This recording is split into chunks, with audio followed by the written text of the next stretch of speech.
ஞானானந்தமயம் தேவம் நிர்மலஸ்படிகாகிருதியும் ஆதாரம் சர்வ வித்யானாம் ஹயக்ரீவம் பாஸ்மகே. நமஸ்காரம். நேயர்கள் அனைவருக்கும் அஸ்ட்ரோ கேஎஸ் ஐயங்காரின் பணிவான நமஸ்காரங்கள். அஸ்ட்ரோ லைஃப் டிவி நேயர்களுக்கு அஸ்ட்ரோ கேஎஸ் ஐயங்காரின் பணிவான நமஸ்காரங்கள். வார பலன் 22/4/2024 28/4/2024 வரை உண்டான வாரத்திற்கு மேஷம் முதல் மீனம் வரை என்னென்ன பலன்கள் அப்படின்றத பார்ப்போம். முதல்ல இந்த வாரத்தினுடைய கோல்சாரம் என்ன, இந்த வாரத்தில் வரக்கூடிய விசேஷ நாட்கள் என்ன அப்படின்றத பார்ப்போம். அதற்கு பிறகு இந்த வாரத்தில் எந்தெந்த ராசிக்காரர்களுக்கு சந்திராஷ்டம நாட்கள்ன்றதை பார்ப்போம்.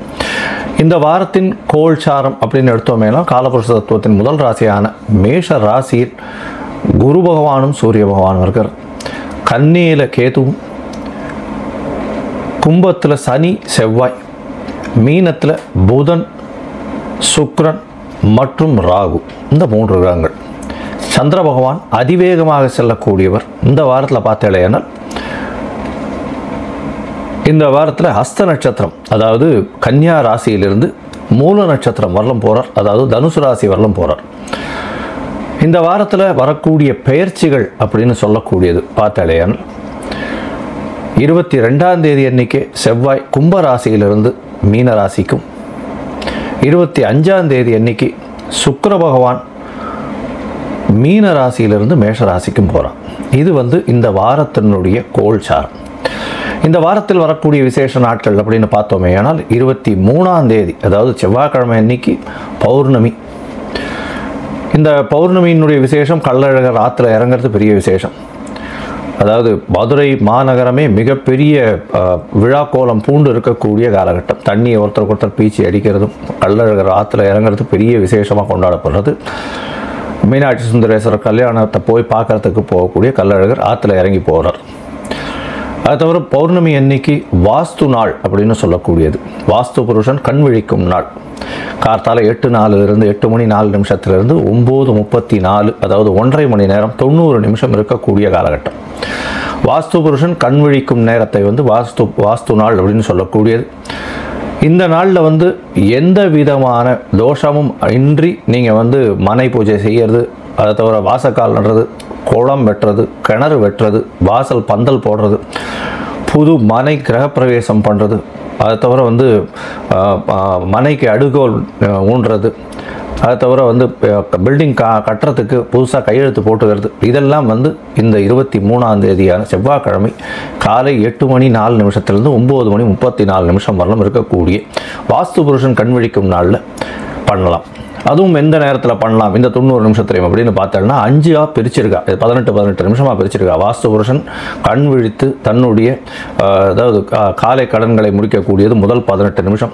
அதுக்கப்புறம் ஸ்நானம் பண்ணுறார், அதுக்கப்புறம் பூஜை பண்ணுறார், சாமிக்கு பூஜை பண்ணுறது, அதற்கு பிறகு போஜனம் செய்தல், அதற்கு பிறகு தாம்பூலம் தரித்தல். இந்த போஜனம் செய்யும் காலகட்டத்திலும் தாம்பூலம் தரிக்கும் காலகட்டத்திலும், அதாவது கடைசி 36 நிமிஷம், அதாவது 8:52 9:34 வரலும் இருக்கக்கூடிய நேரத்தில்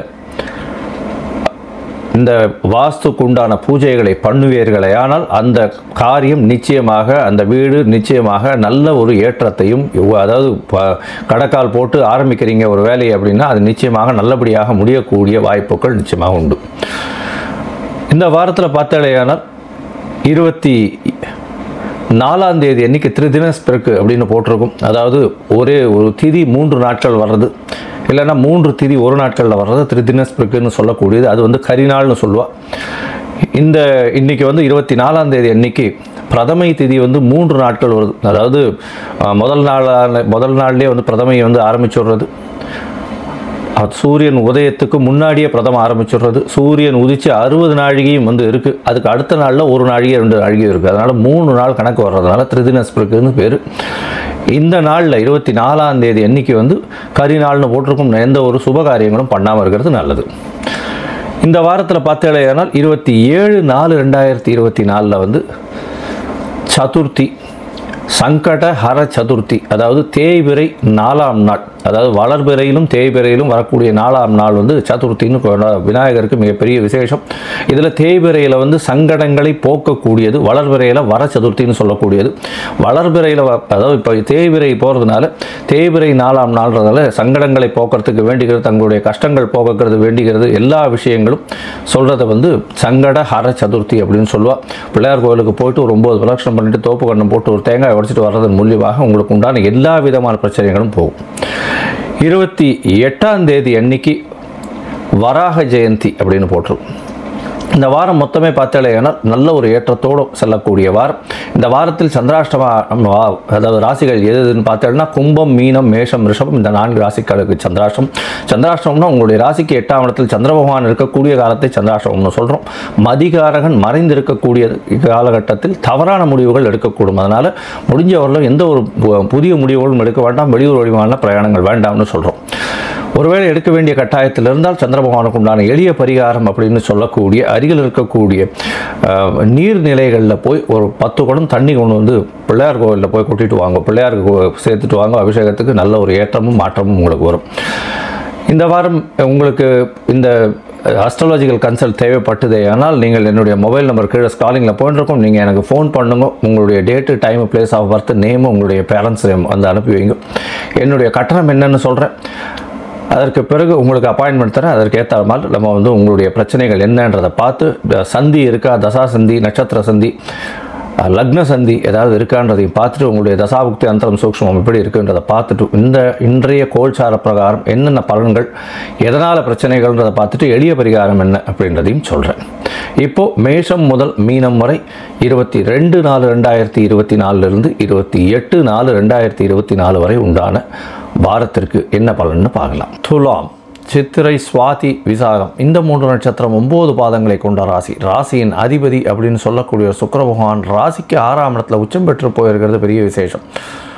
6ஆம் இடம் வலுத்து போயிருக்கு. அதாவது செவ்வாய், புதன், சுக்கிரன் மற்றும் ராகு 4 கிரகங்கள் இருக்கக்கூடிய வாரமாக இருக்குது.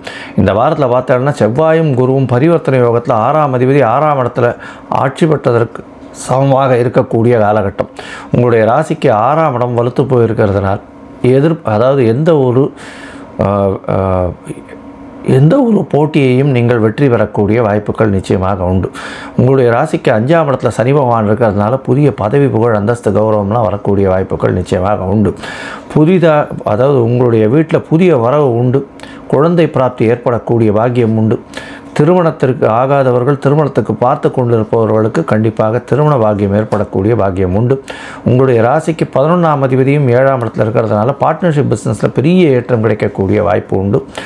11ஆம் அதிபதி 7ஆம் இடத்துல இருக்கிறதன் மூலியமாக குருவோட சம்பந்தத்தில் இருக்கிறதுனால கண்டிப்பாக எதிர்பாலினத்தவர் மூலியமாக நல்ல ஒரு ஏற்றம் கிடைக்கக்கூடிய காலகட்டமாக இருக்கும். இதை தவிர வந்து பார்ட்னர்ஷிப் பிஸ்னஸ் நண்பர்கள் மூலியமாக நல்ல ஒரு செய்தி வரக்கூடிய வாய்ப்புகள் நிச்சயமாக உண்டு.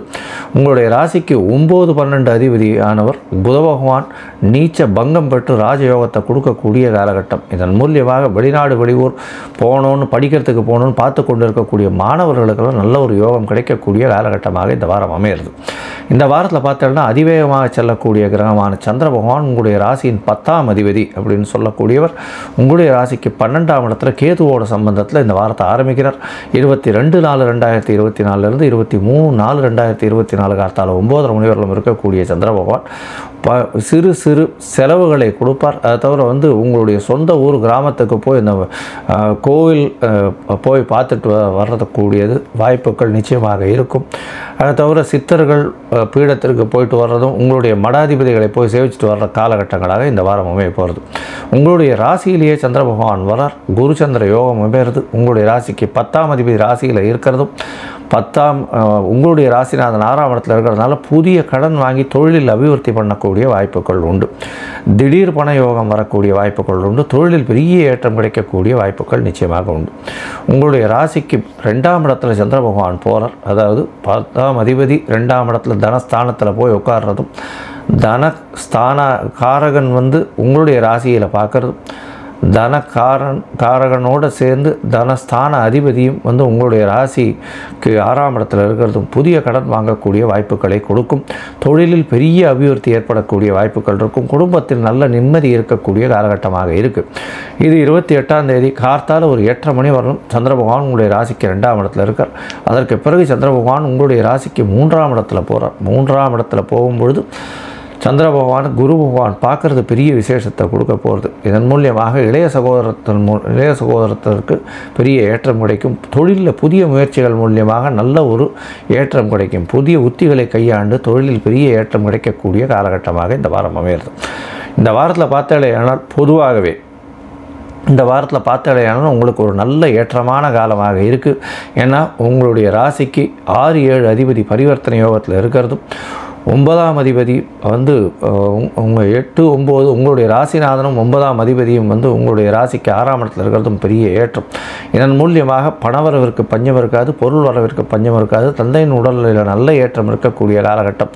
தாயின் உடல்நிலையில் நல்ல ஏற்றம் இருக்கும். உங்களுக்கு பதவி புகழ் அந்தஸ்து கௌரவம் வரக்கூடிய வாய்ப்புகள் உண்டு. பொதுவாகவே இந்த துலா ராசிக்காரர்களுக்கு நல்ல ஒரு ஏற்றம் கிடைக்கக்கூடிய காலகட்டமாக இருக்கும். இப்போது இந்த வாரம் வந்து சதுர்த்தி வருது. விநாயகரை போய் வழிபட்டு 9 தரம் வந்து தோப்பு கரணம் போட்டு ஒரு தேங்காய் உடைச்சிட்டு வாங்கும். நல்ல ஒரு ஏற்றமும் மாற்றமும் உங்களுடைய வாழ்வில் நிச்சயமாக வந்து தேரும். முல்லைப்பூ வாங்கி அருகில் இருக்கக்கூடிய பெருமாள் கோவிலில் போய் சாத்திட்டு வாங்க. வெள்ளிக்கிழமை அன்னைக்கு பெரிய மாற்றங்கள் ஏற்படக்கூடிய வாய்ப்புகள் நிச்சயமாக உண்டு. லோகா சமஸ்தா சுகினோ பவந்து. நன்றி, நமஸ்காரம்.